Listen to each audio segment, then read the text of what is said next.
Cash. Rock and roll. My money. When will they stop? Well, now. Long Beach, clear skies. And now, on with the show. Good morning, Long Beach. It's Mornings on the Beach and San Pedro and Wilmington, too. Here we are, your Sunday morning show. My name is Danny Lemos. I'm Mike Stark. Melanie Ray. And today on the show, attention pet owners, pull them aside. Your dog food truck is going to pull up during the show. Ooh, exciting. Awesome. Really, a food truck for dogs. Excellent. Who would have thought? Well, the polls are out, and Trump has never been more popular. No, I'm lying. Fake news.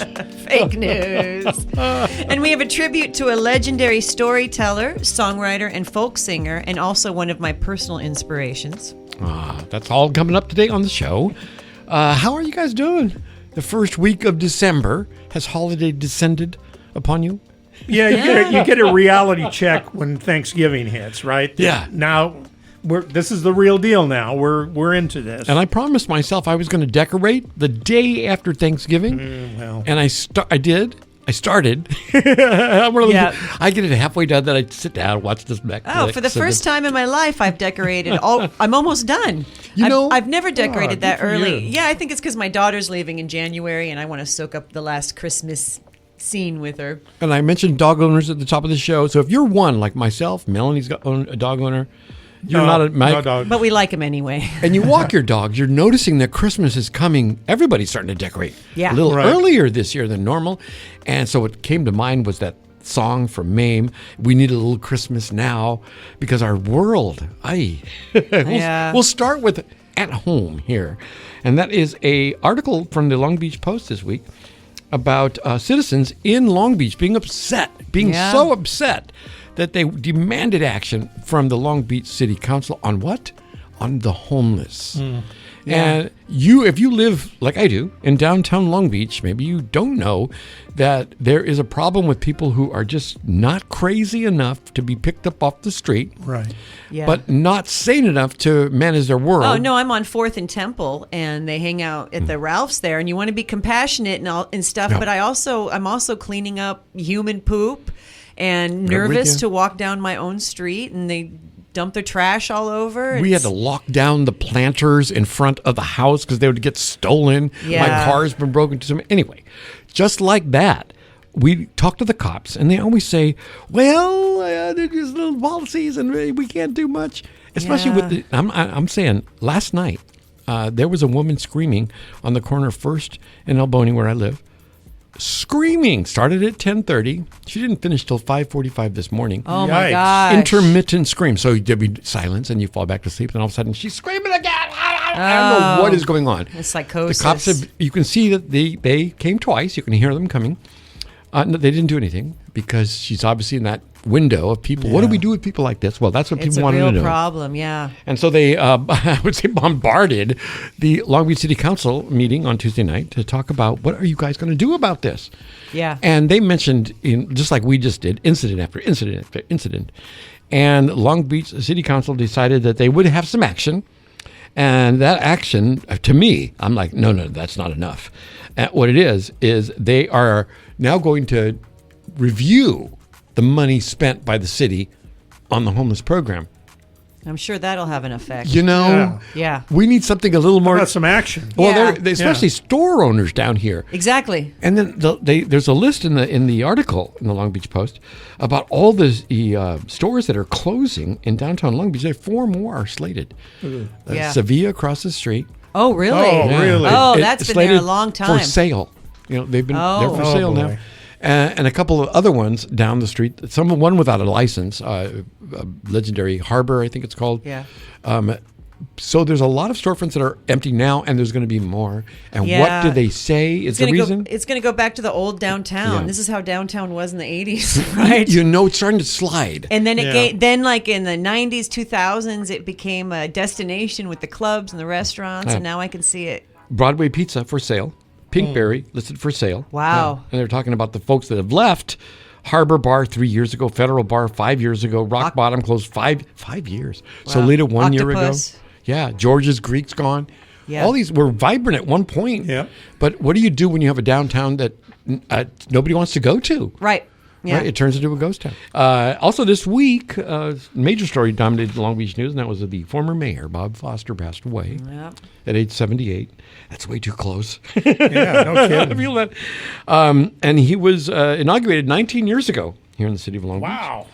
And at that time, if you remember, Long Beach was suffering under spiraling pension costs, the air bogged with congestion and traffic from its seaport, and straining under a deficit waiting to be compounded by one of the worst recessions in U.S. history. That's what he inherited. And he ended up turning it around so that we had a surplus when he left office. Now, a lot of people didn't agree with the way he did things. He was a Republican mayor.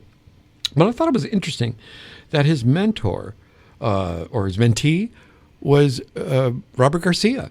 He took Robert under his wing. Nice. And Robert's a Democrat. And then it sort of passed the torch. So, Yeah. And it was interesting to see the elements that Foster was known for. He's an old boys club kind of guy. He knew everybody at the board. He knew them at the Marina Yacht Club.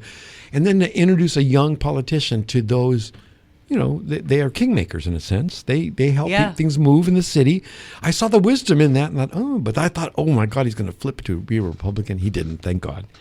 But he died this past week he lived out in Palm Springs. And it hasn't been reported yet, but word has reached us that the cause of his death was a fall in his home.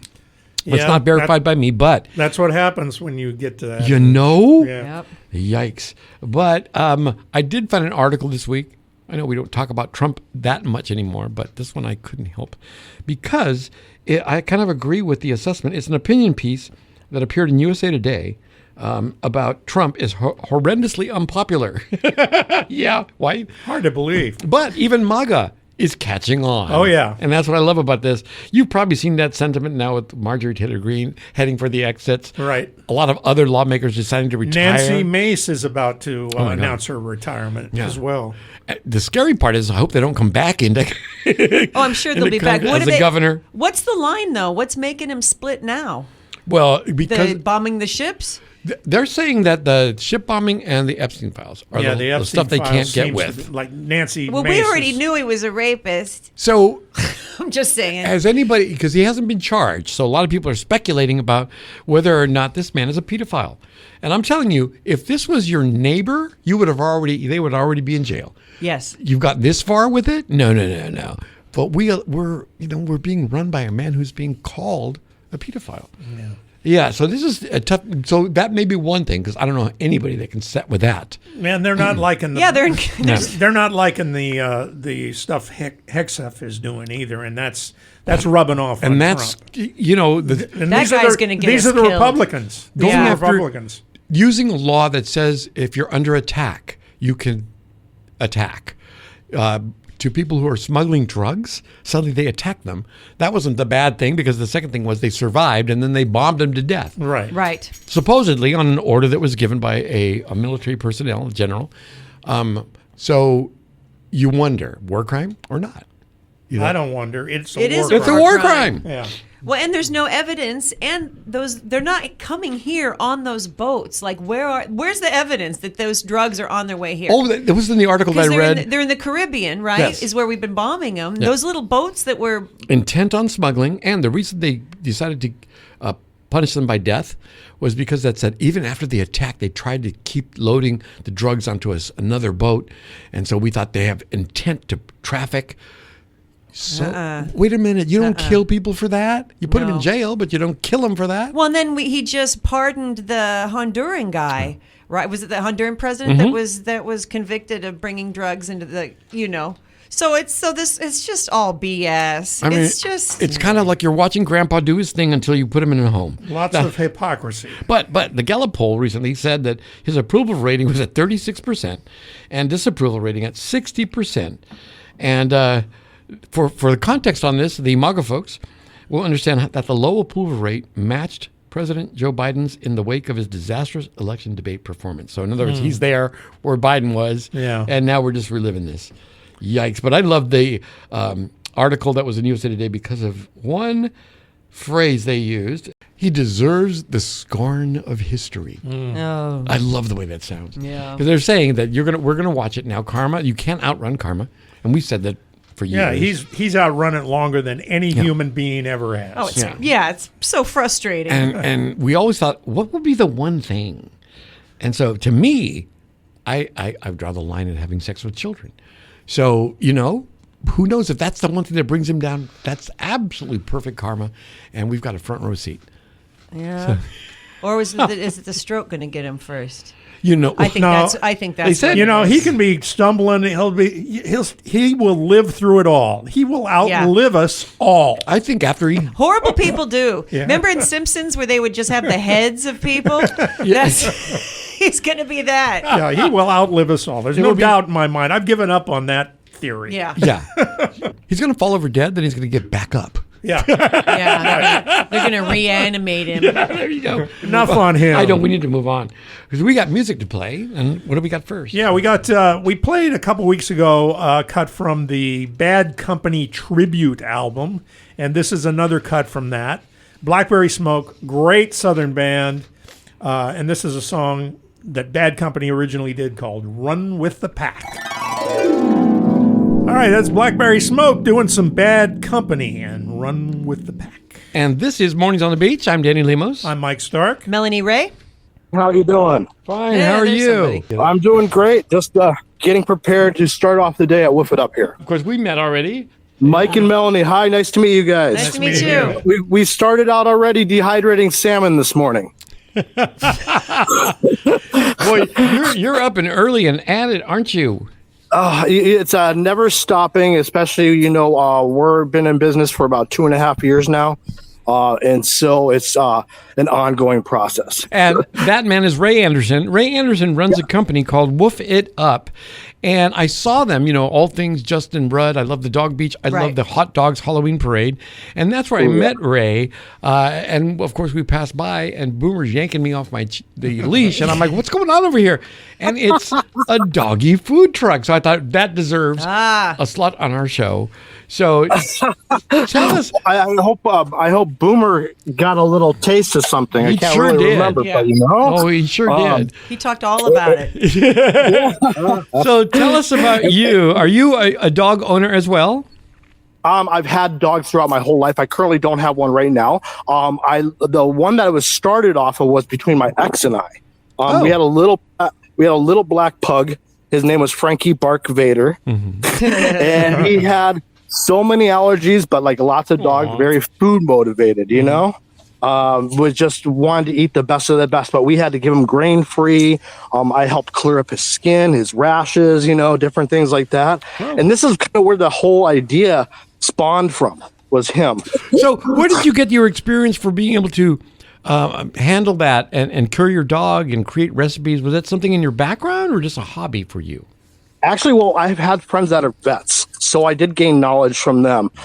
During COVID time, I took a lot of time to research, lots and lots of researching, because there is no dummies book out there on how to do a dog food truck. And and even human food trucks can only offer so much.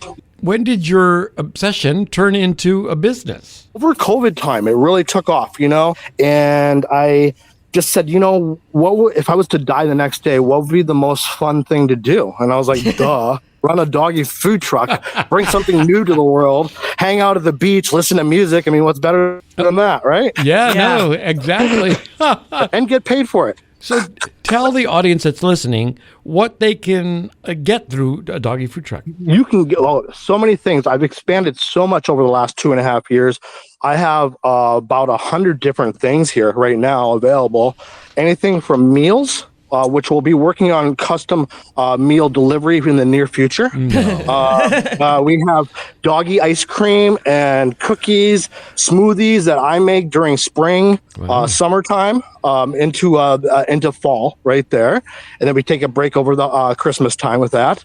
I make dehydrated salmon, which is always fresh. It's great for cats too, not only dogs, little puppies, dogs no teeth, always good for their fur, their skin, their coat. We also have things like dehydrated beef jerky, as I call it, and no fun beef jerky, because all the good stuff that makes it taste good to you and I has been removed. Yep. My newest thing is rolled peanut butter balls. Oh, my dog would go. My dog loves peanut butter. Forget your dog. I want one. Yeah. These are actually one of my human gradable edible ones too, right there. You know, rolled oats and flax seeds, right there. That's awesome. Yeah, and stuff. But you can also get things like, you want a big chew for your giant King Corso out there or something like that. I get ostrich legs from South Africa. Yeah. Can you imagine? This lasts my regulars 2 to 3 months of chewing time. Wow. So Yeah. let me ask you this. I know you probably test your product out with dogs, right? Do you of course. do you taste yourself? I think this is the Sounds beef funny. jerky. I'm not really. Sorry, I'm not, give me a second. I'm not really. I think like a cartoon. That thought was very funny. Okay. Sorry, carry on. You know what? I have an ice cream right now that I would eat. It's pumpkin cranberry. Oh, wow. Ooh. So do you have do you have a place where you keep all this? You cook it, your kitchens, or I'm interested about the I business. have multiple refrigerators, multiple freezers, dehydrators, and yes, I run it out of my kitchen right here. Really? I am looking to expand into a facility, a small facility with the treats in the near future. But yeah, it's all the magic gets kind of worked here, and then certain things like if you're coming to the Doggy Food Truck, Woof It Up, you can get a meal. Like maybe your dog hasn't had a meal, or you want a little ice cream. You know, you can get that kind of stuff. Other stuff, I do have a website. They can go to Square, and they can always order. And right now, I do have offering on free shipping on orders of 45. And then I also have free delivery if you happen to be in Long Beach. You can always go on there, see what I have for inventory, ask me to hold it, and I'll put it aside for you. So I just imagine like a lunch truck that you'd pull up on any street and sound your whistle and dogs would come running. Yeah. Where can people like, do they book you for parties or Dog party. You know I do. I just did a doggy's birthday party. I had a request for a wedding. I'm waiting to hear back on. doggy wedding? Oh, that's so Wasn't that funny? California. I did 2 years ago. I did a doggy prom in Santa Ana. Oh my God, that's That was awesome. hilarious. I was just reading But yeah, about a doggy quinceañera, so anything goes. That's great. I would love to see that. I would love to see that. Oh, she But looks yes, great and in her actually, dress. right now I do offer deals on catering as well too. Right now I have 56% off through the end of December. So it's a savings of over $200 right there. And then that includes, like I said, if your dog wants to have some maybe sausage cigars, or I have these Christmas Happy Meals. You guys want to see one? You guys want to see one of my Christmas Happy Meals? Yeah. Actually, you know what? I'll grab Do they one come out of with the a back of the toy? truck here. All right. Excellent. No, it doesn't come with a toy, unfortunately. it's a Wouldn't that Happy be Meal. cool? Yeah. A little ball. But it does. It comes with a bacon and cheeseburger right there. That's pretty good. Not a real one, you know. It's all organic and crunchy and stuff. So here, I have. He's actually in the truck. I have limited ones. I'm watching him. This is the Doggy Christmas Happy Meal. I don't know if you guys can see it. We'll have to describe it to our You listeners. guys see it? This is radio. Oh, it's in a little package. It is in a little box. Oh my God! It comes in a little box. It's from Santa Paws, and you can put your dog's name right on it. Oh, that is so awesome. It's kind of Happy Meal This one meets comes with- Lunchables. It is, and these sell out so fast. But these right here is a bacon cheeseburger. You get you get fries in there, and yogurt cookies right That's there. rad. So cool. And right now, I'm currently running a special as well too. So if anybody decides they want to buy a Woof It Up dehydrated treat, they get 20% off of a Christmas Happy Meal. Nice. Operator standing by. Yes. That's so awesome, Ray. You know, you could have saw the Halloween edition. I had a Halloween edition. That's wonderful. I'm sold out of the mini size right now. You know, for little doggies. Oh my God! And And stuff. you found a perfect vein, man, because people will Right. pay anything for their pets. They will buy anything for little Boomer. So this is so awesome. And Boomer, if you text him on your iPhone, I will kill you. I can see him on That's what was Yelp. coming through. That's why I didn't understand there was a message coming through from him. You made him hungry. So are you listed on Yelp? Can we find you on Yelp? You can find me on Yelp. Actually, if you just even Google Woof It Up, I'll pop up all over the place. You? You can go to if you're on Instagram, you can find me at Woof It Up LLC. That's great. Right there. I post all the links to everything. I'm also on TikTok, on Facebook.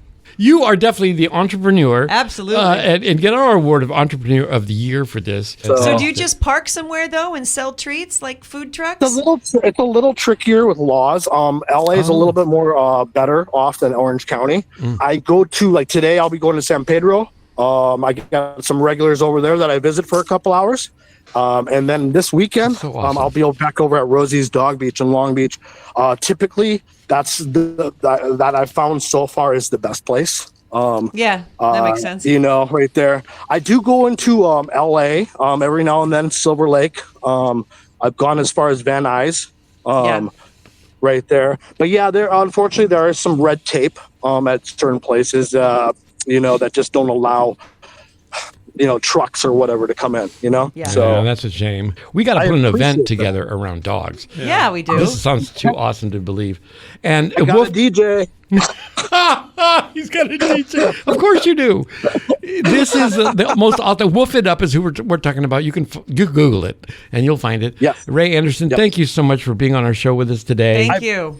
I appreciate you guys, and I thank you so much for having me. No worries. We'll talk to you soon. November 14th, my favorite singer, songwriter, storyteller passed away, Todd Snyder, who was a personal inspiration to me. I low-key stalked him for several years.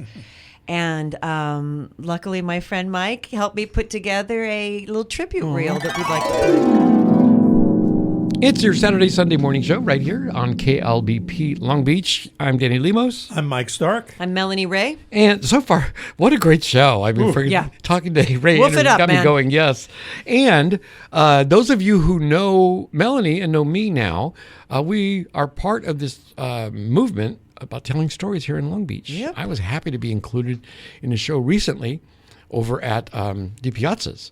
I got to do some storytelling. You've done a lot of storytelling. Yeah, Long Beach Community Theater got me hooked. I can tell because anytime you need to feel something, she starts to tell a story, and it's always a great story. Yeah, thank you. I heard your story from the Live at Secret Island. Yeah. About down in TJ. Yeah, that one. It's a great story. If we have time, we should play it. But I thought about this time of year and prepping for the holiday.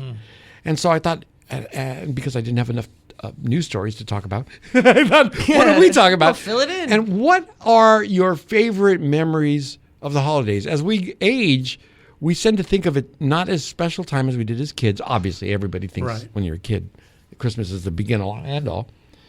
But what are your favorite stories? Do you have any? Like if you were to recall one holiday moment. Well, I think my favorite Christmas was when my family and I, my daughter and my husband and I were in Europe.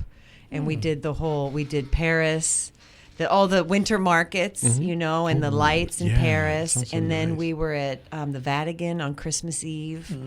And we're part of all those feels. And it was a very different experience there than it is here. Yeah, that's great. For me. Yeah, it was beautiful. Well, my memory goes back to when I was younger. I think I was a teenager at the time with my family at home. And it was Christmas Eve, I think. And we heard a knock at the back door. And I jokingly said, "Oh, it's probably Santa Claus." We went to the back door and it was Santa Claus. What? I freaked the hell out. We let him in. It turned out it was the neighbor. Oh, that's so awesome. Was dressed as Santa Claus, but he was in full regalia. But for me to say that and then go to the door, it made that Christmas Eve very memorable. For me, it's looking back at pictures when I was probably about 6 or 7, and I wrote and produced and directed our family's nativity play. That's so very Danny. And I had enough family members, because there are 9 of us, to cast the entire production. Is there video of this? Oh, yes. Oh my God. Actually, not video, of course, it's film. Yeah, but right. I'll transfer it to video. But it is so awesome. And I think to myself, I did that? Like, wow. And I can remember being bossy. like No. straightening people's costumes. Like, come on. And this is for a family living room. Right. But it's one of the sweetest memories I have of being with my brothers and sisters. And that's kind of what doesn't happen nowadays. As you grow older, they marry and they have different families to be with. And you know how Yeah. I mean, you see each other, of course, but still it's not the same as when you were confined to one room. Yeah. And that was kind of fun. I love that. But also, you have friends at this time of year. You think about friends you haven't talked to in a while. So I thought to myself, how do I want to get in touch with all my friends, and writing Christmas cards is something that I can do. Sending a little message. I do that because you don't have to write a long letter. Right. It's a card. Yeah, I care about you. I don't have much to say, though. But, and that's exactly what happens when I face the blank card. What do I say? I haven't seen this person in 20 years. Yeah. What do I say? And a couple of years back, one of my coworkers at Cal State said a great idea was to take a memory of you and that person and remind them of it. Just very quickly. Yeah. Remember that time you and I went to Penn Station and you spilled that chocolate malt all over yourself? And then it says, I think of that all the time and I miss you. A great way to that's connect wonderful. with a That is friend. I wonderful. thought to myself, so now when I face a bank card, I know what to say. Yeah. Remember that time I was married to you and you were such a... Right. But that's what I call a icebreaker for the holidays, or the LTNS, long time no see. When you have that, what do we say? Remember a memory. It's such a great way to get them back in the conversation, and it puts the pressure off them to say, like, I had a conversation a couple of weeks ago, and it was like, so what are you doing now? And then I understand doing this, whatever. And then they say the same thing, and it's like you didn't connect in a way that I really wanted. Right. To. Those memories are a great way to do that. But I also thought, what are the holiday traditions that have disappeared for us as we get older? Do you think, is there anything that you remember from your childhood? I had a really non-traditional family, so I don't know. The whole thing. Yeah, none of it made any sense. So I don't really know what to say in those. But like, I think to myself, do people actually do Christmas cards anymore? Is that something that do you get a lot or do you send a lot? I get a few, and every few years I'll send them out. Not regularly though, but definitely not the where you have 20 cards hang. We used to have 20 all the cards hanging over the as part of the decoration. I would use the Christmas cards and stuff. Last year I only got a few. I used to put them in the blinds so people would know how many cards you got. Right. Anything like that? Yeah, I get Christmas cards, but I don't send them, unfortunately. And some people actually give me grief about that. I send you a Christmas card. That stopped a while ago because I stopped sending them back. Yeah, right. But I have one or two people that will do it every year. And it's funny how if they stopped, then I would think something was wrong. And have said, what's wrong? I didn't get your card. Yeah. I didn't send any this year. Oh, yeah. It's like that. Okay, there's a reindeer in the building. Yes. What is that? It's Santa. Oh my goodness! Right on cue. Yeah. One tradition that went on for years and years that I can totally do without. It's those Christmas messages from families. Oh, two-page. The letters. Oh, the letters yes. explaining what their family did all year round. I didn't like them then. I don't like them now. I don't get it. I don't get them. My family does that too, and I'm not. The whole year. I don't care. Yeah, but exactly. And someone in there is referring to themselves as the third person. It's the mom, right? It's always the mom writing it. I feel pretty safe assuming that. Yes. And it's not I did this. It's Susie did this. Yeah. And so Exactly. did this, and so. It's just like Well, so I'm not wrong in that feeling. No. Okay, I don't good. even read them. But I get one every year. And I'll tell you, the way to put a stop to it is first you have to start your own radio show and then read it aloud to your listeners. Ooh. And then send that link for the show to your friend as you make fun of their letter. Yeah. But it's like we had one that would send us every year. Well, John and I really enjoyed our trip to, Ibiza this year. And then we flew to Paris on the way back because we were close. And then we find out years later that this couple, one of them had embezzled money from the bank he worked at. yeah, right. Which I thought, you didn't put that in the letter. Yeah, exactly. Yeah, and there's a certain amount of bragging that goes on in those letters. That's all that's too. about is bragging. Yeah, it's a major FU as far as I'm concerned. Yeah. With those letters. Yeah, so I don't miss that at all. Yeah. But you really want to scare the neighbors. go caroling. When was the last time you saw people caroling, right? Never. They're walking the streets and singing carols. That used to happen when I was a kid. We'd go to the neighbors and we'd carol. Well, actually, I had some friends, a group of friends, that every year we would get tanked up big time and go around the neighborhood caroling. And for some reason, that was kind of fun. Yeah, I can see. Mike, that's the new trend, drunk caroling. Yeah. That's it was clearly drunk caroling, without a doubt. But the people that came to the door loved it. They thought we were in the Christmas spirit, and we had been in the Christmas spirit. All right, if you see that happening, we started here at Morning on the Beach. There's the drunk Santas that ride around 2nd Street. Have you seen that? Yeah. They came into one of our live broadcasts one year. We did at Cal State at the student station. The drunk Santa showed up. And of course, as the advisor of a station that's on the FM band, suddenly you think, oh my God, what could go wrong? Everything, yeah. Yeah.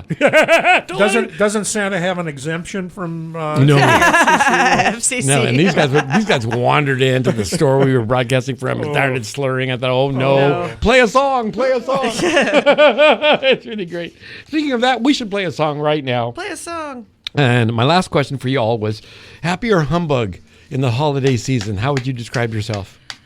I'm a little humbug. Yeah, I wondered about, some people aren't into it. Yeah. Or maybe life has sort of knocked you in the face and you don't feel into it this year. Yeah, I do. I do a lot of friend stuff. So like this year for my gift, I'm only giving a gift to my daughter, and then I'm having a little soiree, and then that's my gift to my friends, and that's it. And so being around your friends is the thing that you draw. Yeah, that's what. I love those moments when you're with your friends and they're leaving, and you go, "That was nice." I'm gonna go to bed now. But it's okay. Happy or humbug? Well, I'm sort of in the middle. I kind of just, I am a married man, so I do what I'm told. I see. So what did she tell you to be this year? Did she tell you to be married? I will be married. Perpetually happy. I'm always happy about the holidays, which is difficult when, I'm not married. So I'm not married, and it's going to be a much better Christmas. There's that. Yeah, that's why I decorated early. Let's get serious. You'll go, oh, are you lonely? No, I have a dog and 2 cats. Are you kidding? There's plenty of us in the house. No problem at all. How about time for some music? All right, here we go. Fairly new music. This has been out a couple months. Florence and the Machine. Oh, I love her. And Everybody Scream. Okay, Mornings on the Beach. That's Florence and the Machine. Great. Everybody Scream. And I thought, how perfect for this next story that we want to talk about. And it involves what are called scream clubs. Okay. So, what is that? Oh. Well, you can go to yoga, you can go to therapy, you can practice meditation, you can lift weights or post on the internet, but have you tried screaming in public? I should talk to the lady that I was going to say, your neighbor's trying that. Yeah, she is. How'd it go for her? That's always been an option, of course, but there's a structured version now, a safe place for screamers. This is happening on the East Coast, where people, we just talked about getting together drunk to carol. Well, these people get together sober to scream their frustrations about life, government, whatever it is, screaming in public at the top of their lungs. Very cathartic, I guess. I get it. I do breath work at Yogalution sometimes, and part of that process is screaming. You go into this kind of breathing pattern, and then everybody will scream, and it's usually like 8 or 10 people, and it's a rush. Get something out. It's a rush, yeah, because I wouldn't scream in public. I'm too self-conscious, whatever. But when given permission and your scream blends in with other people's screams, it's really a rush. Well, so I get it. Considering the police aren't going to do anything about you if you're going to scream in public, because I have my personal experience. Yeah. Yes. Well, I could just go out and scream in public at any time. Yeah. And then all I need is a shopping cart, and I'm right at home in downtown Long Beach. Or broken bicycle. Yeah. But this sounded interesting to me because, like a Fight Club, nobody talks about Fight Club. Well, Everybody screams about Scream Club. Or nobody screams about Scream Club. But what a great idea. I thought book clubs. My neighbor's into a book club, and she was making these little Christmas vases for all the people in her book club. Oh. So what do you make for your friends in Scream Club? I don't know. Give them a megaphone. Yeah. But earplugs. But I gotta try it. I'm gonna scream at my next book club. You can scream at home in the shower or whatever. That doesn't have the same. Well, can you really? Like, would you be able to just let loose the loudest scream ever for no reason? Just two things would happen. Right the dog now? would come running like crazy, thinking something's wrong. Right, because he's attuned, and the neighbor upstairs who thinks that I'm going to die in my apartment will come down. Yeah, like right I away. wouldn't. If you were to say "scream as loud as you can" right now, I don't even think I could release that. Yeah, you know, because you got to work it up. Well, that and it's and the context in that, but something about being in a group of people where your scream just blends in. Yeah. With everybody's frustration, you know, at least we can unite on that. Well, I can combine two events: the polar bear rush that they do in Chicago, where they jump into the and screaming, and screaming. That would make you scream. The polar bear scream club. Yeah, yeah. Have you ever thought about doing anything quite like that? No. I had a friend that did it. I couldn't imagine. No, I couldn't imagine. I've done the cold dip thing. Have you done that, where you just dip into a? Yes. I've done that before. You don't want to do that again. No, I don't think so. That was enough. I was really like, oh, did that? Yeah, I check felt that the same off way. the list. But scream clubs might be the way to go if you're interested in getting with your folks. And also doing this came across our news world here, and it is about a highly enjoyable activity every day. If you did this, you would lower your dementia risk. Any guesses about what this thing is that you would do every day to lower your dementia risk? Working on a crossword puzzle, maybe? Nope, that's not it. I don't know. Listening to music. Believe it or not, if you listen to music, so the article starts with the crank up that Led Zeppelin, because the more you listen to music and the louder you listen to music, I believe it. you keep dementia at risk. And I don't know why that would be, but it just seems to be, first of all, if you've ever been around anybody that's losing their mind in a sense, Alzheimer's or whatever, the music brings them back. Yeah. Even Yeah. if for a second or for It's a few minutes. filed somewhere very special in your brain. Yeah. You know, because I don't know where I parked my car, but somebody will say, when I met you and found out that you were worked with Rick Dees, the first thing I said was Rick Dees in the morning. Yeah, there you go. I mean, it's like those tunes, those things are embedded in there. And that's going to be the theme of the next presentation from Long Beach Community Theater. It's going to be stories that are connected to music in your life. Right. So I'm scouring my life. Me too. For what me too. songs are, and I can think of one most of my songs are about being brokenhearted. Mm-hmm. It was so dramatic in romance. So I'd have this playlist called Broken Hearted Highway.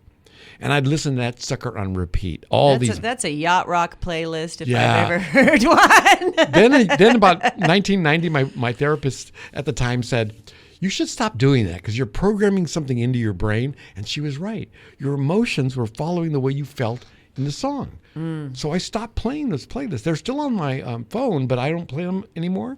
So there's that. Yeah. Well, there's a time and place for them. When you are heartbroken, you play them. But, But by but programming, don't live with them. No, that's the advice she gave me. Don't live with that because you start taking on those emotions as if they're happening to you right then because you're remembering. And that's the thing that I guess music can connect you with. Rather than remembering where you lived, like some people like to say, if they repeat my phone numbers for all my life, that'll keep my mind sharp. You know, if you can remember your addresses. But if you can remember a song and it connects to a memory in your brain, you're keeping those things, those spark plugs firing. Yep. Right. And I think that's a good thing. Well, there's also the pattern of music and the beats and all those things that are exercising, I'm sure, different parts And of it your is thinking. that. It is the beats, number one, that make it. But I'm also thinking there are moments in my life that it's harder to find songs when you were really happy. But I have a couple. I have a couple that just pull me right out of a mood. Yeah. And let's see if I can get in there and tell those stories about those. Yeah. But I'm sure you do too. If you're listening, you have songs that you know right away you could go to. Boom, I know exactly how that makes me feel, either happy or maybe sad. Yeah. So there's that. And I think it's a great thing. Music will keep you alive. Right? And speaking to that event, we have coming up on Sunday here after our show. Yeah, LA Radio Sessions. We're going to play back the November show that Bill Ward did, and it's a salute to the vets, which is a really great show. It got some great feedback from some of the people here at the station when it aired the first time around.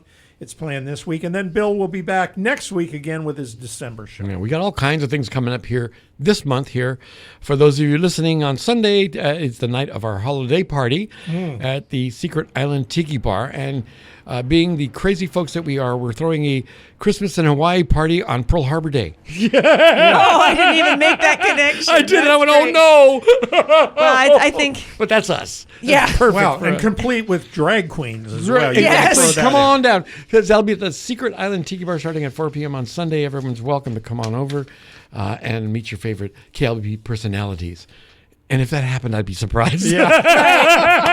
Right. Oh, you're Mike Starr. Right, right. It could happen. All right. I'll say goodbye today for Mornings on the Beach. I'm Danny Lemos. I'm Mike Stark. I'm Melanie Ray. And taking us out. And speaking of vets, here is a song. If you watch the movie on the making of the Nebraska album from Bruce Springsteen, during that period, he had started crafting some of his songs for the album that came afterwards, which was his breakthrough album, Born in the USA, of course. And this is the original demo version of Born in the USA that was done at that time, put on the shelf, and done later.